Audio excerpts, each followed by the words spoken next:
Hello and welcome to episode number 237.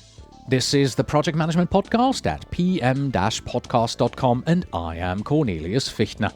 Nice to have you with us. Any complex project that a company undertakes has a much better chance of achieving its goal, vision, and the desired result if the team executing the project employs both the science and the art of project management. The science, well, you can learn and apply that because there are many courses, books, tools, techniques, and software packages out there that help you understand how to manage your project from a methodological perspective. Learning the art of project management, on the other hand, is a different story because it takes experience to know what you need to do, when you need to do it, and how much of it you have to apply in a given situation. Luckily for us, there are a lot of experienced project managers out there who are willing to share their experience, and Vijayalakshmi Muthukrishnan is one of them. She has worked as a project manager in both the USA and India. In support of the projects in her company, she created a presentation of the 10 things that every project manager should know and do. We review each item in her presentation, and you'll not only hear her explain why each of them is crucial as a project management skill, but more importantly, she includes her suggestions, tips, tricks, and steps on how to apply them properly. And by the way, you'll be able to find a PDF article about these 10 things written by her on our website. And all that remains for you to do now is, well, do them. And now, here are the top of the PM Pops. Enjoy the interview. The Project Management Podcasts feature interview. Today with Vijayalakshmi Muthukrishnan, Project Manager at Hewlett-Packard.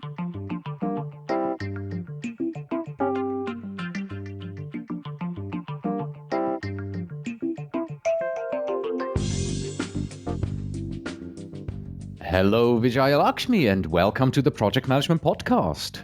Very good morning, Cornelius. Thank you for having me in this Project Management Podcast interview. Oh, you're more than welcome, and thank you very much for being available this late in the evening for you. So we want to talk about the top 10 things that a project manager must know.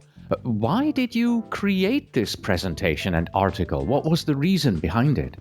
Well, there is a famous saying, when you stop learning, you stop growing. So that is very true. I always love to grow in my career and try to keep myself updated as much as I can.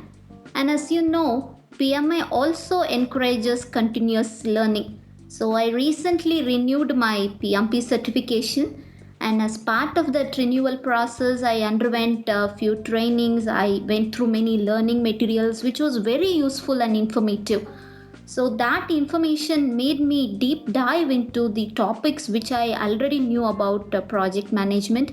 So this entire learning process made me create this article. And how long have you been a project manager yourself, and what type of projects do you work on? So I'm playing a role of a project manager for the past 4 years. So initially I was project manager handling development projects at Detroit, Michigan. And I was playing that role for 2 years, and then I was back to India. And since then I'm playing a role of a transformation manager. So as a transformation manager, I involve in transition of multiple applications into my organization, which are currently being supported by various other incumbents. Mm-hmm. What city do you live in India? I live in Chennai. Okay, yes. And how did you come up with this top 10 list? What made you select these 10 items? Yeah, well, Cornelius, as you know, every project manager has to deal with different targets, different environments, and last but not least, with different kind of people. So therefore, only the know-how and do-how technique will transform any project manager into an excellent project manager. And if you see, there is not one specific quality that makes an excellent project manager, but there are collection of qualities that needs to be balanced to meet the needs of the projects.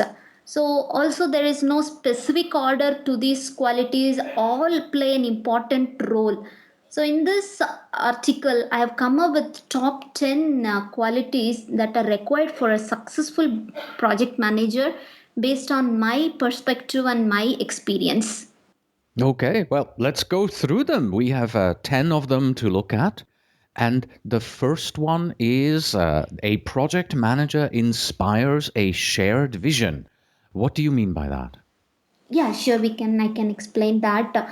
If you think what makes one team more productive than another, and what is that pulls a team together, enabling the members to work together more effectively. So the answer is very simple. Like any good partnership, the key ingredient of a successful teamwork is having a shared vision of mutually creating an image of an ideal future. So there is a famous quote: "Vision without action is a daydream, and action without vision is nightmare." So here I'm talking about the later part of the quote. So, as an effective project leader, we should have a clear vision of where to go and should have the ability to articulate it. So, only then the team understands on what needs to be achieved and how it can be achieved at a high level. So the it is easy to get confused vision with a goal. A vision is a big picture, like it gives the overall aim of the project, whereas goal on the other hand is more specific. It is measurable and time bound. So there are multiple ways to achieve a goal, and we need to choose the best one based on our experience and stick with it. So setting the appropriate tone in the beginning will allow us to have a smoother sail down the road and have a successful delivery. To summarize, I would say when team members share a similar vision, they feel vested to deliver their best. All right. Number 2 on your list, a project manager has to be a good communicator. Yes, this is very important skill, I would say, for any project manager for the growth in their career. So if you see, most of the manager's time is spent in communicating and attending meetings. So when communication is used very frequently, we cannot afford to do it poor. So that is the main thing. And being a manager, we handle different kind of people, different kind of projects, and we interact with people at all levels. So and each if you see, each project is different, and each person is different. So we need to ensure that the approach that we have has to vary in order to get the best out of the person in any given situation. Say for example, for some people in the team, we need to just tell them the task and the deadline, and they'll just deliver it. But for some people we need to do a regular follow up, and for some person, unless and until we dig into the issue, they'll not talk, they'll be very reluctant. So the key is that to be a great project manager, we should instinctively know how to balance any kind of situation and should do whatever it takes to get the job done and deliver the project successfully. So managers, in general, any manager is expected to be effective communicator, presenter, facilitator, and leader. So when you see all of them requires communication to be the key area here, and it is one of the best skill to climb up the corporate ladder. And I would like to share a few tips to be a good communicator. The first one is we should make regular interactions with the team. We should speak to our team members, And the second part is we should increase our listening abilities. So that way we'll be able to gather the complete team's thought, and we'll be able to incorporate them. And the point three is we should master the art of writing emails. We should master the verbal and non-verbal communication skills. The fourth one is we should be proactive in communication. That is very essential for any success of the project. And last but not the least, we should keep the communications positive. So that way, to summarize, the art of communication is the language of leadership. Very nice. Number 3 on your list is that a project manager has to be strong on project management fundamentals. What do you mean by that? Yeah, when you see for to be an efficient project manager, you should abide by certain a set of project management fundamentals. So I feel getting ourselves strong in the project management fundamental is very essential. And some pick it up through formal training, and some through their own learning and reading, and a few get this through the on the job training. So we need to get specialized in project management as a profession by gathering experience, gaining knowledge and contacts. So I would say joining a group specific to project management, like PMI, PM podcast, will put us in touch with many others in our profession and keep us up to date. And when you see, the payback is not measured in terms of days but in terms of years. So over time we'll find we have more experience, more fundamental knowledge, more contacts, and more success than our peers. So I think it is essential to be strong on fundamentals. All right. And while the first 3 items on your list are more high level and talk about general attitudes, the fourth one that you have on your list, now we're getting down into doing the actual work on the project, because item number 4 on your list is that a project manager has to create to-do lists and has to prioritize. That's right. Yeah. If you see the like as soon as you enter office and open your laptop, the first problem that you face is the email fixation. So this distracts you completely from doing your task that you need to do or you had planned to do. So I feel creating a to-do list and prioritizing them will keep you focused on achieving your objectives. So prioritization, it's like kind of improve your time management and reduce stress, and also make you achieve your important goals. So I have I think many of you must have heard about the prioritization matrix that really assist in doing the prioritization correctly. So I would explain that matrix quickly. The first quadrant talks about the urgent and the important task. So here, the quadrant one is the crisis activities which we need to do it right away. So they are examples. I would say there are some important deliverables for which the deadline is today, and some client would have emailed you which we need to respond immediately. So that comes under the quadrant 1. And quadrant 2 talks about the important and not urgent task. So this is where you should be focusing most of your energy. So this is the plan that you are doing, everything falls under here.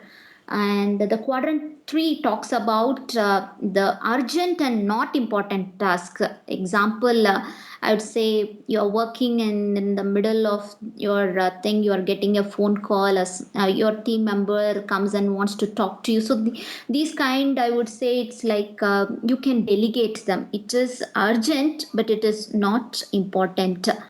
And the fourth quadrant is the not urgent and not important task. So example would be unnecessary browsing or some Facebook. So this would distract you. So either you had to postpone them or dump them. So this is the prioritization matrix. If you could fix all your tasks as per this matrix, then your day will go smooth and you will be able to achieve things. And so I would also like to share few tips for prioritizing based on my experience and how I would do it. So what I do is I create a to-do list every day, and I assess the value every day. Because client work usually takes more importance than any internal work. So I assess the value, and I should be flexible to changing priorities, because yesterday one task might be the first priority, but today another task would have taken the higher priority. So I should be flexible to changing priorities, and I should enforce strict deadlines, because spending too much time on one particular priority will prevent me from moving on to the next items in my list. So I enforce strict deadlines. So to summarize, this act of prioritizing and managing will increase the project success tremendously. Excellent. I sometimes forget about the matrix, and yes, I should be focusing more on the first quadrant of things that are important and urgent and less on Facebook. You are absolutely right. Item number 5 on your list is that a project manager needs to have the ability to delegate. That's right. This is another interesting skill any project manager has to develop. So, when we delegate the work to our team, we multiply the amount of work that we can do. So, I would say delegation is two-way. It is meant to develop the PM as well as the person who works with the PM. So, it develops both the people. So when we should know when we should delegate. We should not delegate just because the work that we are doing is boring, or we just need to get rid of it. So the delegation, there is another item called a delegation matrix, which will definitely assist in selecting the right person and delegating the work to them. So I would quickly explain the delegation matrix. So the first quadrant is people with low skill and low will. So when you see in your team any person who has low skill and they have low will also to do the work, then you need to identify the reason for low will, and you should motivate them. And for the low skill, you should mentor them so that they'll be able to take up the task.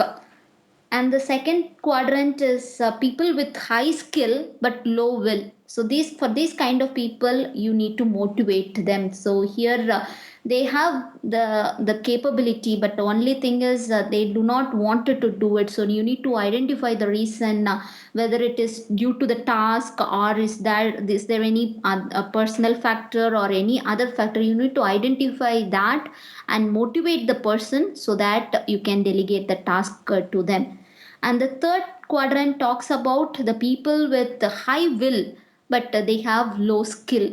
So here for these kind of members, you need to guide them, mentor them to get the right skill to perform that task.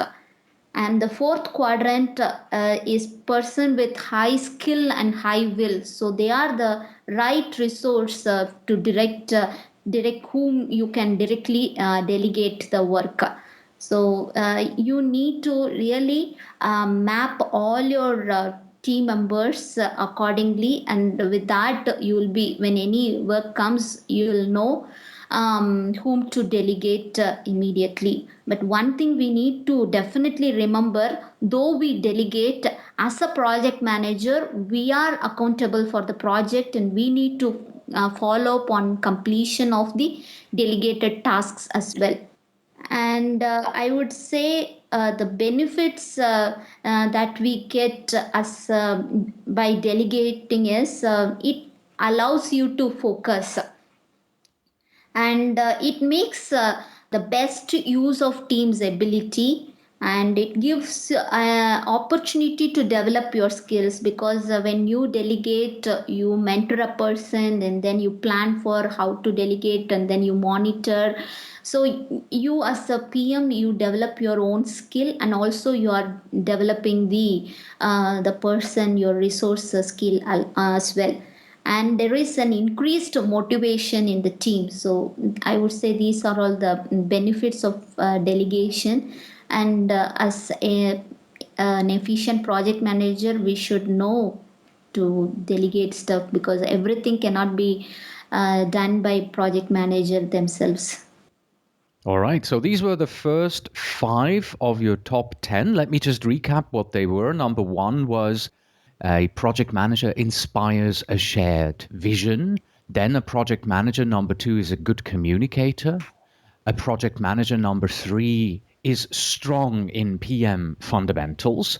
Number 4, a project manager creates to-do lists and prioritizes. And we have just heard that a project manager has the ability to delegate. So let's move on to the next one, which is number 6. A project manager gives credit to your team and keeps the blame to yourself. Yes, right. So, as a project manager, we should own everything the team produces, either it's a success or a failure.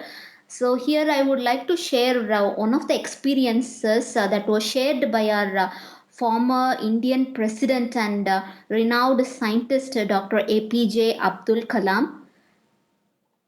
In 1973, he became the project director of India's satellite launch vehicle program. It's called as SLV-3.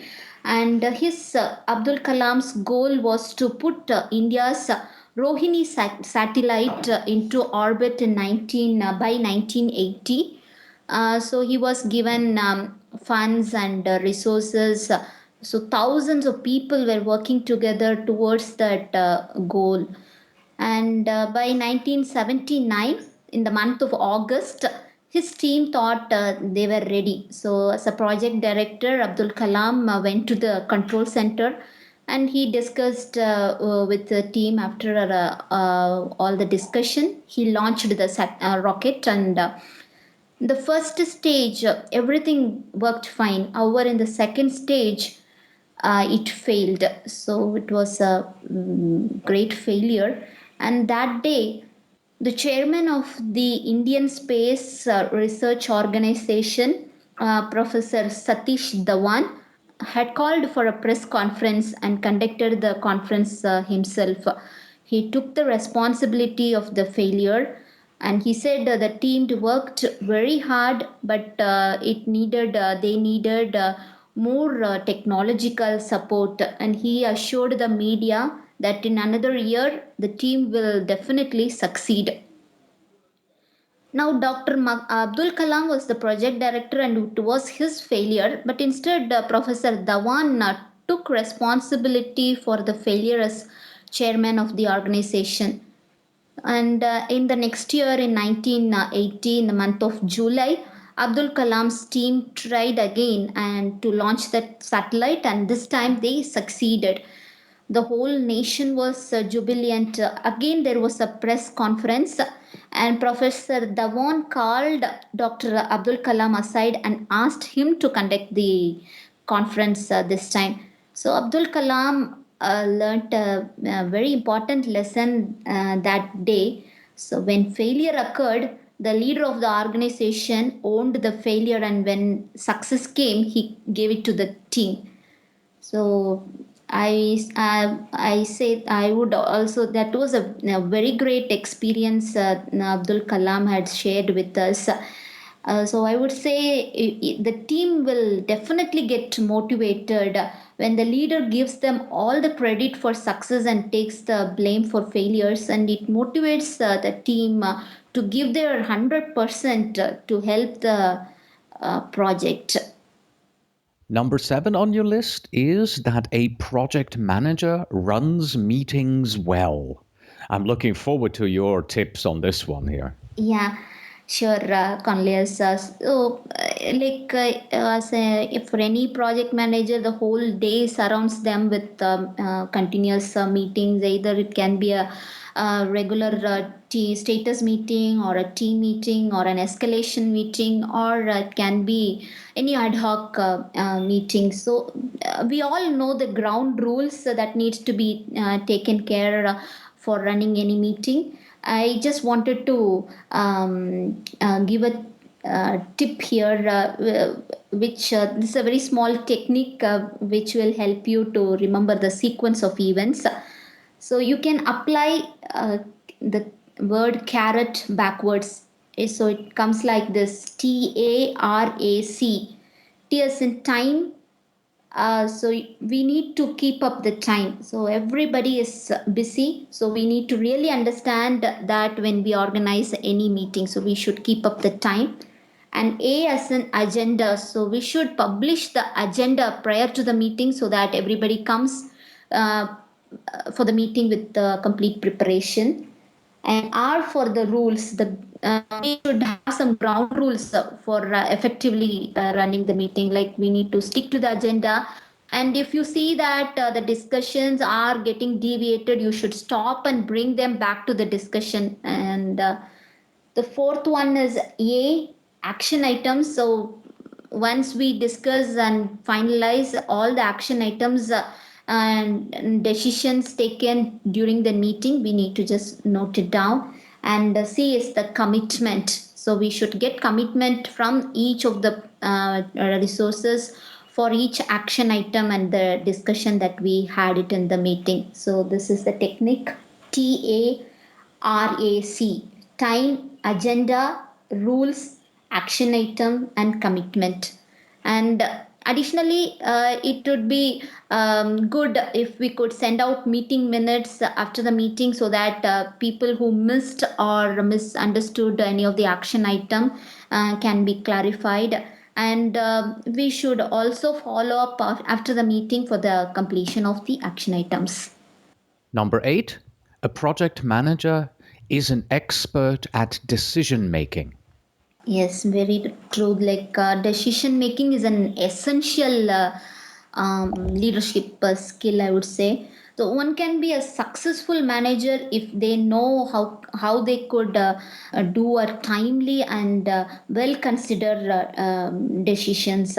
So if we make poor decision, then the time as a leader will be definitely be very short. So, making timely decisions reduces the amount of time spent on unexpected problems. There are 5 steps, I would say, which will assist you in making the best decisions. The step 1 is you should define and clarify the issue correctly. So you should understand the complete scenario, and you should define them completely. The step 2 is you should identify all possible options and including benefits and drawbacks for each of the options. And step 3 is the important one: choose the best option from here. And the step 4 is get the decision made and communicate to all the stakeholders. And step 5 is monitor the new path. We have made a new decision, you should monitor that and should be ready for any signs to make a new decision. So these are the 5 steps which will assist in making best decision.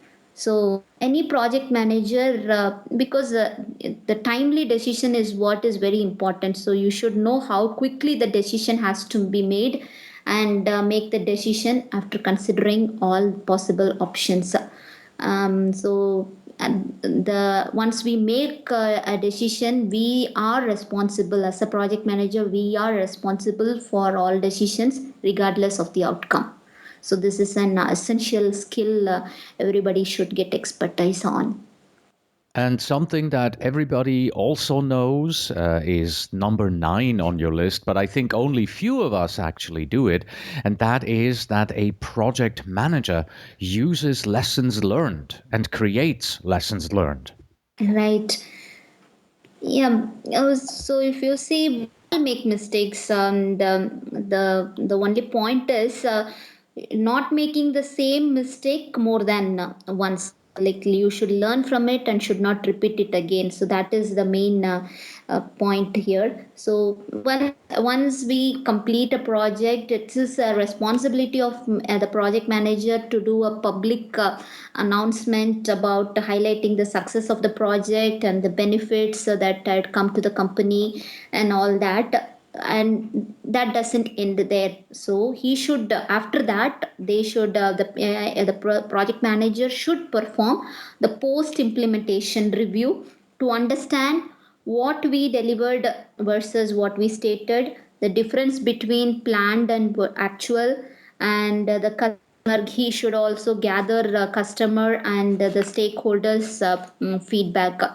And it is also important to conduct lessons learned session involving all the stakeholders of the project to capture best practices, the recommendations and takeaway for future projects. So you should also find a way to keep track of the best practices for each project. And this is a powerful way to ensure your hard work doesn't go unnoticed, while creating a permanent record that you or someone else can refer that in future. And last but not the least is a celebration with the team for the best effort they have given for the successful delivery of the project. So after spending all the effort for successful delivery, the team definitely deserves rewards. So a team dinner, a team outing, gift certificate, or any other rewards or minor cost that generate a large return in terms of morale and job satisfaction. So when I was playing a role of the transformation manager, when the transformation was complete for a bigger set of applications, and then we conducted lessons learned, which was very useful. And when we started another set of transformation, it was useful to me by where we could use some of the best practices, and the lessons learned really helped me to focus the major issues, and we totally avoided them in the upcoming releases. So it is a very great thing any project manager should definitely follow.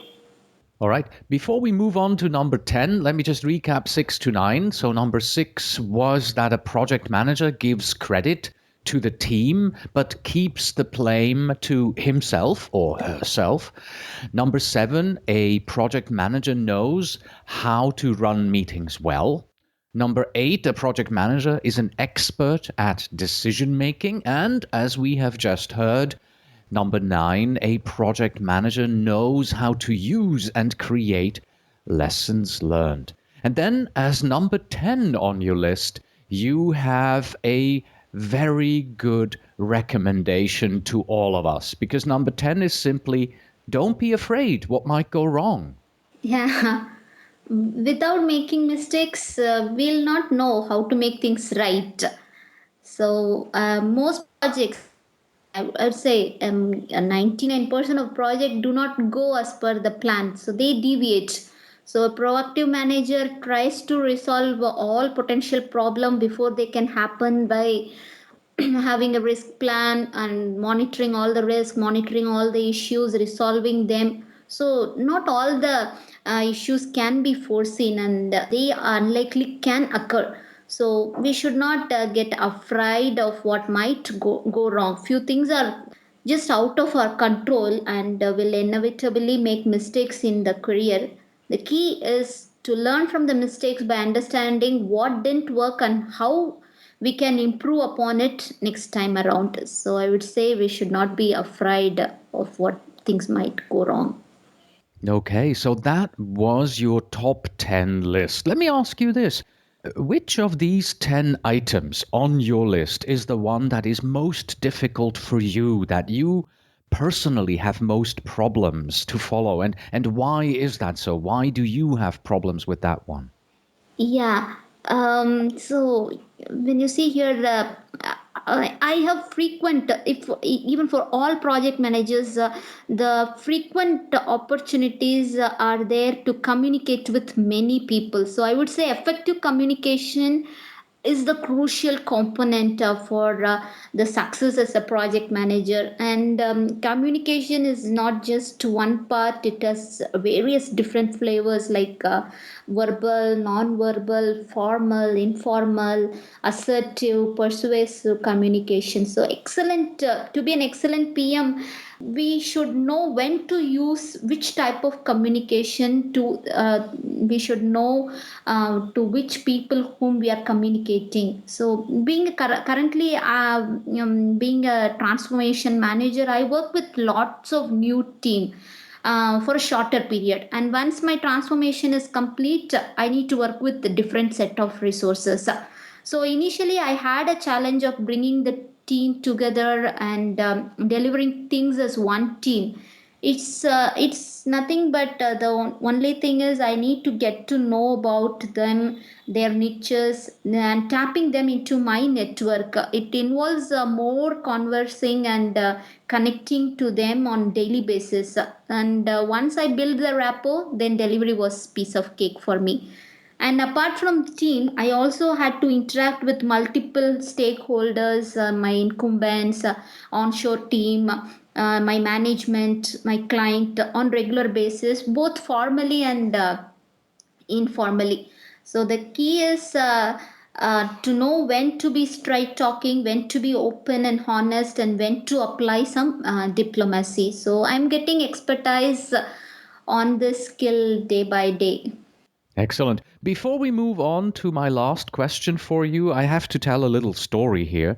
And this is the fact that we had planned to do this interview over a year ago. In fact, we had planned to do this interview on March 30th, 2012, but you couldn't do the interview at that time because that was the day that you had your child. You delivered a baby boy then. That was a successful delivery of one of your projects that you had. What is the name of your boy?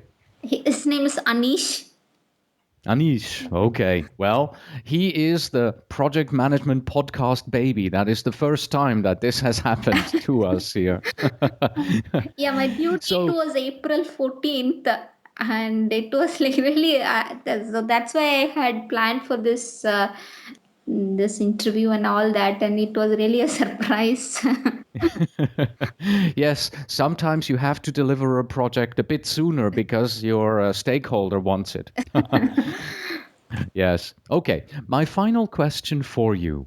Out of these 10 that we have heard, what would you say are the 3 most important ones from the list that you would recommend that every project manager must follow, has to? These are really important. They're so important. You must follow these 3 without fail. Yeah. So this is a little tricky question. So I know.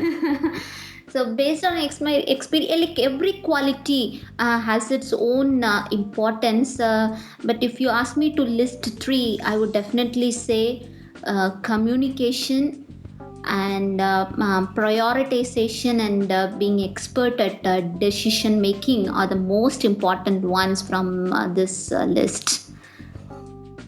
So Excellent. All right. Vijaya Lakshmi, thank you very much. This was a very enlightening discussion. I appreciate your time, and I hope to have you back on the program at some point in the future. Thank you very much for your time today. thank you so much, Conles, for the opportunity. I am really thankful.